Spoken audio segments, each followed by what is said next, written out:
श्रीपाद श्रीवल्लभचरितामृतसार अध्याय 52 कणिपाकात तिरुमलदासाची भेट. शंकरभट तिरुपतीहून निघून थोड्या दिवसाचा प्रवासानंतर चित्तूर जवळील कणिपाक या गावी येऊन पोचले. या ग्रामात वरदराज स्वामीचे मंदिर, मणिकंठेश्वर स्वामीचे मंदिर तसेच वरसिद्धिविनायकाचे मंदिर आहे. या तिन्ही देवालयाचे दर्शन करून शंकरभट तिरुमलदास नावाच्या एक 70 वर्षे वयाचा रजक गृहस्थास भेटले. त्यांनी शंकरभट्टाचे मोठ्या आत्मीयतेने स्वागत करून आपल्या घरातील पलंगावर बसविले.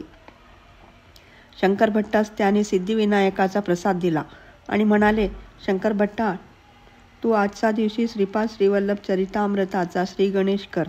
तुला श्रीपाद प्रभूंचा आशीर्वाद कुरुगड्डीस लाभेल. तिरुमलदासांनी स्वतःच्या जीवनाबद्दल सांगण्यास प्रारंभ केला. ते म्हणाले, अरे शंकरभट्टा, माझा जन्म पल्लनाडू प्रांतातील मल्ल्यादीपूर गावात झाला. याच गावात श्रीपाद प्रभूचे आजोबा बापनाचार्यलू हरितस गोत्राचे एक महापंडित होते. तसेच श्रीधरावधानी या नावाचे अजून एक महापंडित कौशिक गोत्राचे होते. श्रीधरावधानी यांची भगिनी राजमंबा हिचा विवाह बापनाचार्यलू बरोबर झाला होता. गोदावरी मंडळातील आईनविल्ली या गावी एखादी गणपती महायज्ञ झाला होता. त्या महायागास ते दोघे महापंडित गेले होते.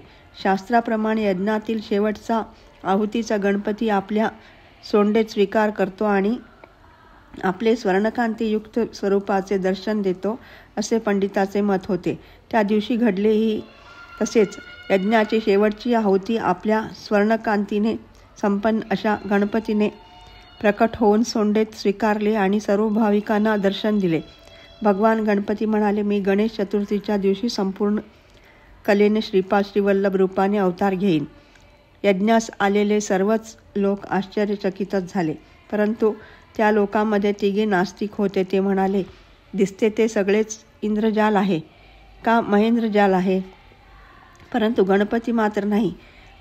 तसे असेल तर पुन्हा एकदा त्याने आपले दर्शन घडवून आणावे.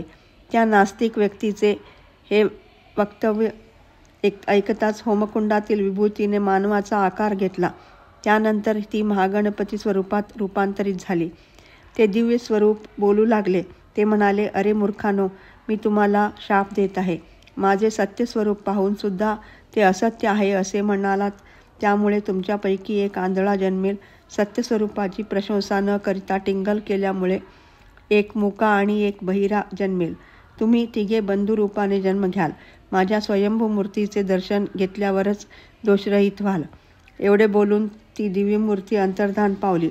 कालांतराने ते तिघे नास्तिक पुरुष मृत्यूनंतर कणिपूर ग्रामात 3 बंधूंच्या रूपात जन्मले. त्यांच्यापैकी मोठा आंधळा, दुसरा बहिरा आणि तिसरा धाकटा मोका होता. ते 1 एकर जमिनीत शेती करून आपला उदरनिर्वाह करीत होते. एके वर्षी त्या गावात दुष्काळ पडला. सर्व विहिरी आटून गेल्या होत्या.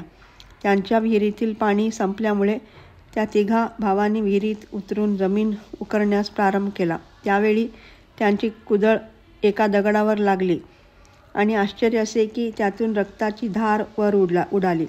ते रक्त मुक्याच्या हातास लागताच त्याला वाचा प्राप्त झाली. पाणीसुद्धा विहिरीत भरू लागलं. पाण्याच्या स्पर्शाने बहिऱ्या भावास उत्तम येऊ लागले. आंधळ्याने त्या दगडास स्पर्श करतात त्याला दृष्टी प्राप्त झाली. ज्या स्वयंभू विनायकाच्या मूर्तीला कुदळ लागून रक्त आले होते ती बाहेर काढण्यात आली. त्या वरसिद्धिविनायकाच्या प्रतिष्ठापनेसाठी श्रीपाद प्रभूंचे आजोबा श्री बापनाचार्यलू आणि त्यांचे मेहुणे श्रीधररावांनी त्या ग्रामी आले होते.